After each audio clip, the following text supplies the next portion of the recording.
आप देख रहे हैं बोलते जज्बात। मैं हूं बिलाल खान। आज हमारे बलिया के सांसद श्री सनातन पांडे जी से आज कोलकाता में कंट्री क्लब में मुलाकात हो रही है। आज उनसे बातें करेंगे। बहुत बहुत धन्यवाद हमारे चैनल पर टाइम। बहुत बहुत धन्यवाद आप। और महन के बारे में क्या कहना चाहेंगे आप? देखिए, महन में लोगों के अंदर जो है पोर्टेबिलिटी बहुत है, बड़ी ताकत है। आज जिस परिवेश में देश चल रहा है, इस देश में वोट का बड़ा महत्व है। आपके वोट से सांसद बनता है, आपके वोट से विधायक बनता है, बड़ा रोल होता है। जो हमारा गांव महन है वो निश्चित रूप से मैं बहुत गांवों को देखा हूँ, लेकिन आर्थिक रूप से बहुत मजबूत गांव है वो। अच्छा। और लोगों में को बहुत किसी बात को लेकर मैंने ऐसा नहीं देखा, लेकिन महन के गांव के लोगों का पलायन मुझे बहुत तकलीफ देता है कि महन गांव के सबसे अधिक लोग जो है बाहर जो है रोजी रोटी के तलाश में है। और जब वोट होता है तो जिस महन में मैं सुना था पहले जब हम नहीं लड़ते थे कि 80% वोट गिरता है, 90% वोट गिरता है, और जब मैं लड़ता हूँ तो 34% 32% गिरता है, तो सोचता हूँ कि भाई मुझसे कोई गलती तो नहीं हुई है कि महन के लोग चुनाव के समय में घर नहीं आते हैं। मैं आपके माध्यम से महन के लोगों से मैं हाथ जोड़कर प्रार्थना करता हूँ कि जैसे शादी विवाह का पर्व मनाने पर आप अपने रिश्तेदार नातेदारों अपने घर के लोगों को बुलाते हैं, उसी तरह से भारत का सबसे बड़ा पर्व जो है वो जो है चुनाव है। इस चुनाव में जो है आप लोग इस त्योहार को मान करके जहाँ जो लोग हों वो महन की धरती पर आएँ और समाजवादी विचार की धारा को मजबूत करने के लिए, राष्ट्रीय अध्यक्ष श्री अखिलेश यादव जी के हाथों को मजबूत करने के लिए, इस सरकार से जुल्मी सरकार से निजात पाने के लिए आप आएँ और अपने गांव में वोटों का प्रयोग करें, ताकि हमको फिर से वो दिन याद आए। इधर महन चलेगा, उधर जहुराबाद चलेगा, इधर महन चलेगा, उधर मोहम्मदाबाद चलेगा। यह मैं फिर अपने जीवन काल में देखना चाहता हूँ। ये वक्त कहा जाता है कि महन जो है ये वीरों की धरती है, शहीदों की धरती है। गाजीपुर बलिया दोनों का ये तारीख और इतिहास यही है।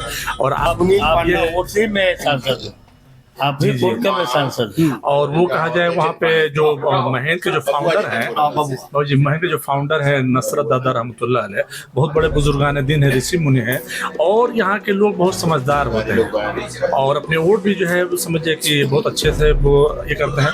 अच्छा, अब बातें करते हैं कि समाजवादी को जो ये हालात जो है अभी देश के जो हालात हैं, ये समाजवादी से कहाँ चूक हुई, कहाँ गलती हुई कि जो है आज जो है आपका जो इतना बड़ा प्रांत जो कहा जाए कि यूपी जो है वो प्रधानमंत्री बनाता है, वो आज जो है समाजवादी के हाथों में नहीं है। इसके बारे में क्या कहना? उत्तर प्रदेश ने जो है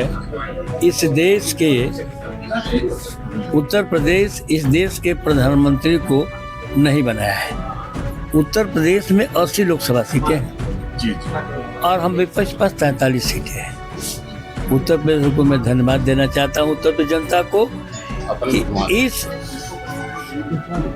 उस प्रधानमंत्री को नकारने का काम किया है जो देश की जनता को ठगने का काम किया। नौजवानों को ठगा, किसानों को ठगा, व्यापारियों को ठगा। उसको उत्तर प्रदेश की जनता ने नकार दिया।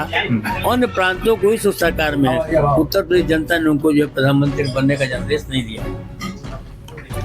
अच्छा, आज जो राजनीति के बारे में आप क्या कहना चाहेंगे? सिर्फ पोलराइजेशन और ध्रुवीकरण, क्या ये राजनीति के बहुत इसका जो गरिमा जो है कितना नीचे गिरा है, इसके बारे में आप क्या कहना चाहेंगे? देखिए, हम इस पर विश्वास नहीं रखता हूँ।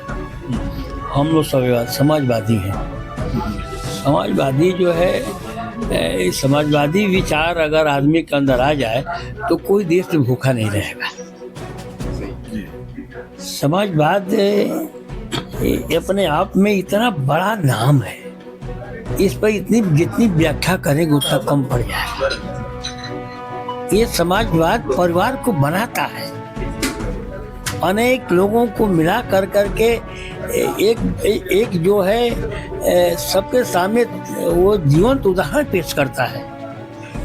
और जो आज मुल्क में जिनकी सरकार है वो जो है भारत के संविधान के अनुरूप काम नहीं कर रहे हैं। उनको वोट के लिए हिंदू और मुसलमान के बीच नफरत पैदा करके शासन में रहने की उनकी प्रवृत्ति बन चुकी है। समाजवादी पार्टी जो है किसी से नफरत नहीं करती है, किसी जात से नफरत नहीं करती है, किसी धर्म से नफरत करती है। समाजवादी पार्टी पूर्ण रूप से भारत के संविधान पर विश्वास करती है। उन तमाम दलों के लिए उनका घोषणा पत्र चुनाव के बाद रद्दी की टोकरी में डाल दिया जाता है, लेकिन समाजवादी जिस घोषणा पत्र के साथ आती है, चुनाव के बाद जो है घोषणा पत्र को जो है हम गीता और कुरान के तरफ से पवित्र मान करके उसको पूरा करने का काम करते हैं और जनता के आशाओं, जनता के बीच जो वादा करके आते हैं उसको भी समाजवादी पार्टी की सरकार बनती है पूरा करने का काम करते हैं। तो क्या आज ये नफरत की राजनीति या ध्रुवीकरण की राजनीति जो है, क्या आपके समाजवादी विचारधारा है, समाजवादी राजनीति पे क्या हावी पड़ती जा रही है? इसके बारे में क्या कहना चाहिए? देखिए, हम आपके माध्यम से उत्तर प्रदेश के लोगों को बहुत बहुत धन्यवाद देना चाहता हूँ। जिस मैसेज के बदौलत ये बहुमत में आना चाहते थे, उत्तर प्रदेश के लोगों ने नकार दिया। धर्म की नगरी अयोध्या, वहां पर सांसद समाजवादी पार्टी था। उससे बड़ा उनका कोई मोटो नहीं था। राम मंदिर से बड़ा कोई मोटो नहीं था भारतीय जनता पार्टी के पास। जी जी। उसी के सहारे जो है पुनः बहुमत की सरकार में आना चाहते थे। लेकिन मैं मैं प्रणाम करता हूँ अयोध्या की धरती को और भगवान श्री राम को मैं प्रणाम करना चाहता हूँ कि भगवान श्री राम जो है पूरे अपने जीवन के आचरण में उन्होंने जात नहीं देखा। अगर सबरी का प्रेम भगवान के प्रति था, सबरी के झूठे फल खाने का कोई काम किया तो भगवान श्री राम थे।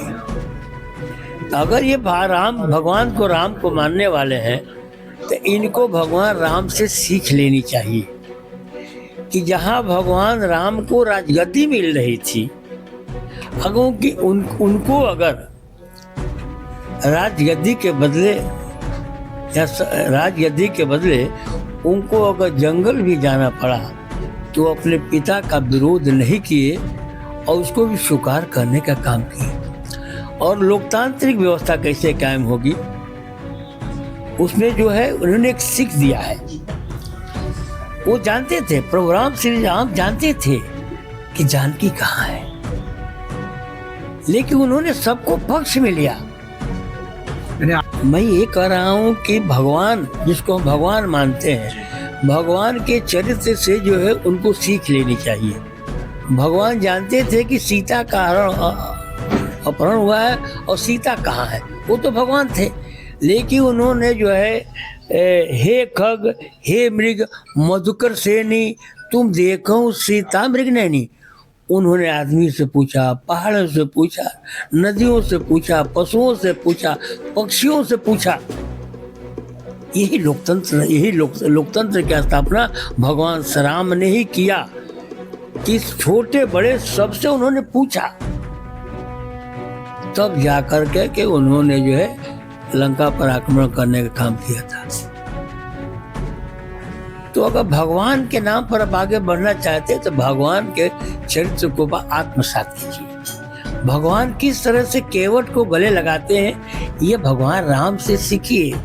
अब दलितों से जो है विरोध मत कीजिए, अब उनसे घृणा मत कीजिए, पिछड़ों से घृणा मत कीजिए, उनका विरोध मत कीजिए। अच्छा, अभी के वातावरण में आपको काम करना कैसा लग रहा है? देखिए, हम तो जो है फकीर आदमी है, हमको कोई डर नहीं है कि भारतीय जनता पार्टी के लोग मुझे क्या बिगाड़ लेंगे और उनकी सरकार क्या बिगाड़ पाएगी। साफ साफ जीवन का मैं प्रत्येक दिन अपने जीवन का अंतिम दिन मानकर जीता हूँ। भारत के लोकतांत्रिक मूल्यों की रक्षा करने के लिए और अपने मतदाताओं के लिए कोई खराब समय आएगा तो मैं आज भी उसी तर्ज पर लड़ने को तैयार हूँ। अच्छा, अभी ये जो अपने जो अभी जो वर्तमान सरकार है उसके फॉरेन पॉलिसी, विदेश नीति के बारे में क्या कहना तो चाहेंगे? सब बता चुका हूँ कि फॉरेन पॉलिसी फेल हम्म, और भारत अमेरिका का छोटा सा युद्ध के घोषणा युद्ध शुरू होता है, उस पर जो है अमेरिका का राष्ट्रपति जो है युद्ध विराम की घोषणा करता है। इनकी कौन सी नीति है? जब भारत पाकिस्तान के 2 टुकड़े होते हैं तो भारत के जब 2 टुकड़े हुए कांग्रेस के रिजीम में 1971 में, तो देश की गल्फ कंट्री के सारे देशों ने भारत का स्वागत किया था और बांग्लादेश के लोगों ने भारतीय लोगों की आरती उतारी थी। इनकी पॉलिसी वहाँ भी जो है अल्पसंख्यकों पर अत्याचार हो रहे हैं, मुंह से बोल नहीं पाते हैं। अमेरिका इनका बांग्लादेश संबंध अच्छा नहीं, इनका लंका से संबंध अच्छा नहीं, इनका नेपाल संबंध अच्छा नहीं, इनका किसी देश संबंध अच्छा नहीं है। इनकी पूर्णतया जो है इनकी विदेश नीति फेल है। बस 2027 के इलेक्शन में आप लोग क्या 2027 के इलेक्शन में समाजवादी पार्टी बहुमत की सरकार बनाने जा रही है। इसको दुनिया के कोई ताकत नहीं रोक सकती है। जनता कह रही है कि समाजवादी अपने मैसेज नहीं पहुंचा पा रही है। संपूर्ण पीडीए हमारे साथ है, हम पीडीए के सांसद हैं। और मनसुख भाई 2 सवाल आप देखिए, 2 सवाल हम पूछते हैं। सबसे पहले तो बंगाल की धरती पे आपका स्वागत है। पूर्वांचल समाज गाजीपुर स्टेशन, अम्बलिया गाजीपुर लोग की तरफ से, और मैं लोकल इश्यू पे आता हूँ। और आने वाले 27 में आप माने सांसद जी से क्या चाहते? रुकिए, आप देखिए मैं क्या चाह रहा हूँ। अखिलेश जी हमारे मुख्यमंत्री होंगे यूपी के, तेजस्वी जी बिहार में होंगे, और राष्ट्र में नेशनल में राहुल गांधी प्रधानमंत्री होंगे। हम तमाम हिंदुस्तानियों के आशा होगी। अरे ममता दीदी जो है फिर यहाँ की मुख्यमंत्री होगी, एकदम होगी सर। ये बताइए ना। अब मैं थोड़ी सी लोकल आपसे उत्तर प्रदेश की जनता को क्या पैगाम देना चाहते हैं हमारे चैनल के माध्यम से? आपके चैनल के माध्यम से उत्तर प्रदेश की मैं जनता को मैं बहुत बहुत धन्यवाद देना चाहता हूँ और प्रणाम। और आप देख रहे हैं, आपको ये वीडियो कैसा लगा? आपको पसंद आए तो लाइक, सब्सक्राइब और शेयर करें और अपना कमेंट भी जरूर दें। आज हम लोगों ने बातें की जो है बलिया के सांसद श्री सनातन पांडे जी से बातें हुई।